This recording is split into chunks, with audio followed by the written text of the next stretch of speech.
Okay, it's Christmas Day, and we are reading chapter 23 of A Course in Miracles, The War Against Yourself, and we're on section 3, Salvation Without Compromise. Is it not true you do not recognize some of the forms attack can take?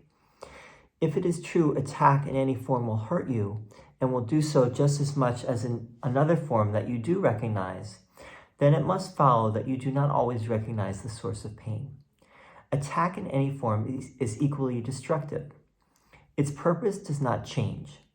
Its sole intent is murder, and what form of murder serves to cover the massive guilt and frantic fear of punishment the murderer must feel? He may deny he is a murderer and justify his savagery with smiles as he attacks. Yet he will suffer and will look on his intent in nightmares where the smiles are gone and where the purpose rises to meet his horrified awareness and pursue him still. For no one thinks of murder and escapes the guilt the thought entails. If the intent is death, what matter the form it takes? Is death in any form, however lovely and charitable it may seem to be, a blessing and a sign the voice of God speaks through you to your brother? The wrapping does not make the gift you give. An empty box, however beautiful and gently given, still contains nothing, and neither the receiver nor the giver is long deceived. Withhold forgiveness from your brother, and you attack him. You give him nothing and receive of him but what you gave. Salvation is no compromise of any kind. To compromise is to accept but part of what you want, to take a little and give up the rest. Salvation gives up nothing. It is complete for everyone.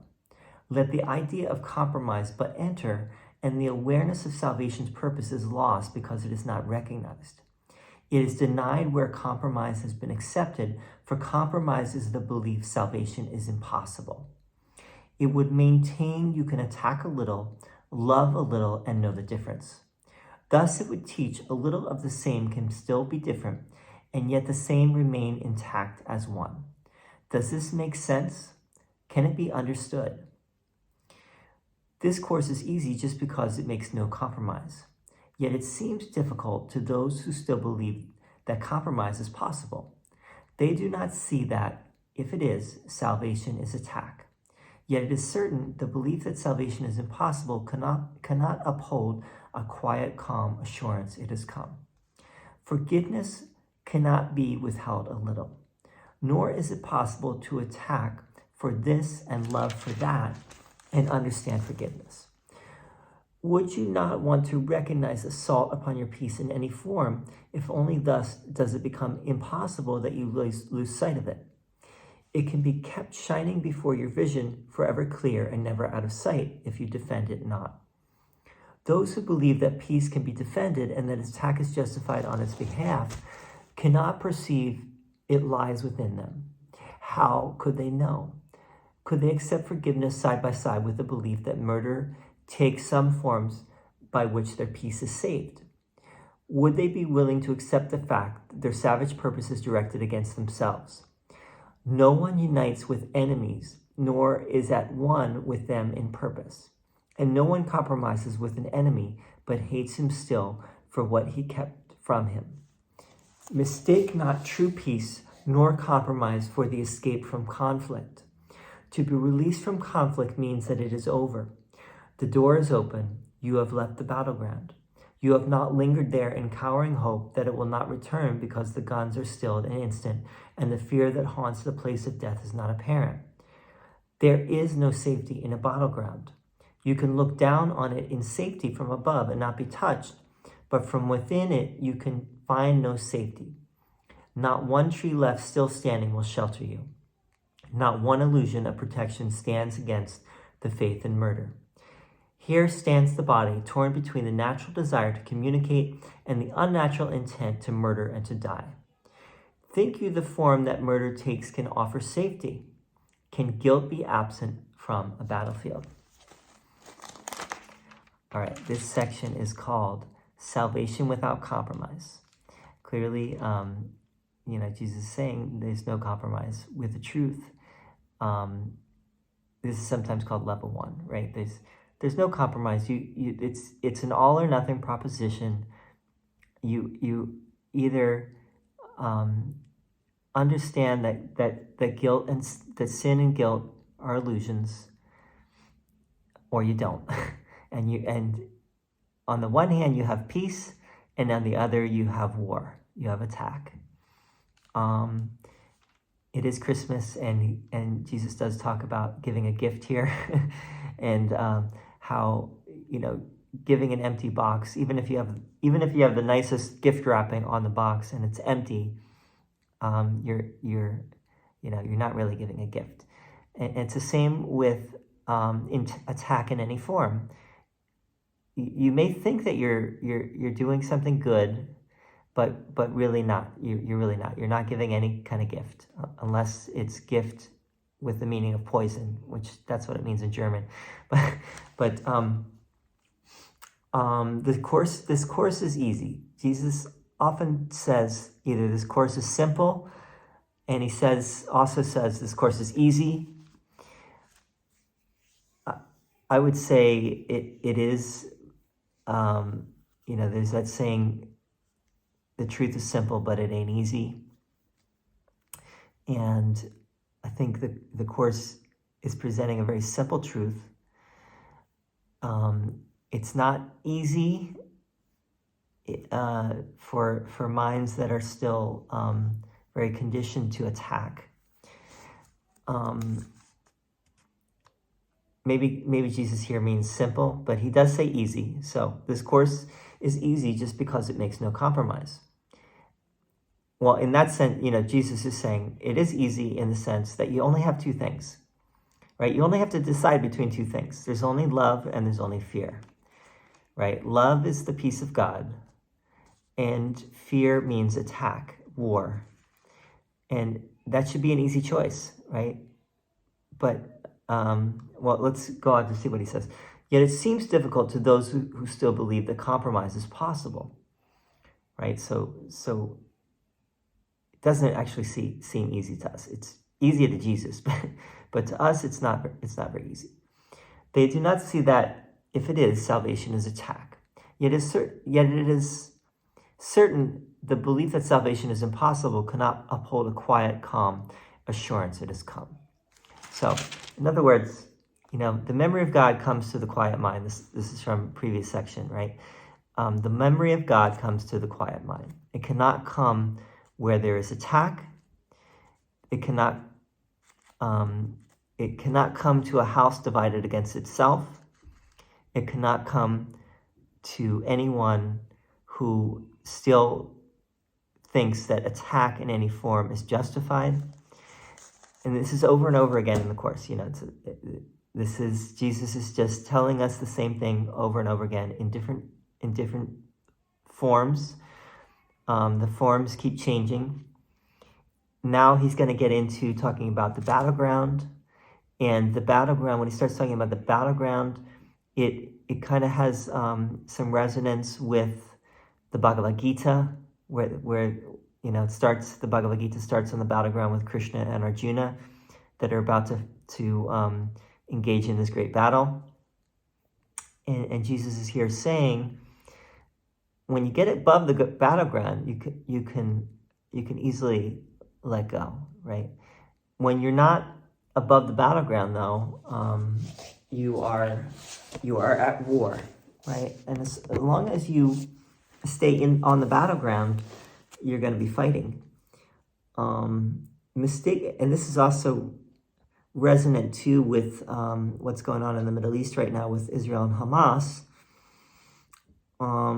Mistake not truce for peace, nor compromise for the escape from conflict. Now, in the Bhagavad Gita, Krishna tells Arjuna, you have to fight, right? There's no way around this. You have to fight. You wouldn't think that Krishna would tell Arjuna. He would say, you wouldn't think that Krishna would say to Arjuna, you have to fight this battle, right? You would think Krishna would say, no, let's figure out a way that we can make peace with these guys. But the fact is that they had already tried to make peace and it didn't work. And you could say the same thing with Israel and Hamas. I'm not necessarily defending either side here. I mean, I think the situation is horrific. I will say this though: Hamas has said it will do the same thing again in the future, and it'll keep doing it. Israel has really resisted this idea of a truce or a ceasefire because it knows that Hamas is just playing for time and wants to get things together, and Israel is not going to compromise with Hamas. Israel is basically taking the line that we need to destroy it, we need to eliminate Hamas, and there's no way around it, and we can't make peace with them. The other Arab countries are not going to take the Palestinians in, so we need to do something. Now, I think that's just the way the world is, in terms of there's always these wars happening. This war between Israel and Hamas has been ongoing. It's just erupted since October 7th, but the Arabs and the Jews, this has been a very long time, ages, goes back, thousands of years. So, this is nothing new. Now, inner peace, though, is different. Inner peace is not the outer peace. Don't expect the outer peace to happen anytime soon. Inner peace, though, can happen if you want it, right? That's up to you. That doesn't mean that the outer peace has to not be there for that, right? And you can also be living in the midst of chaos and be at peace.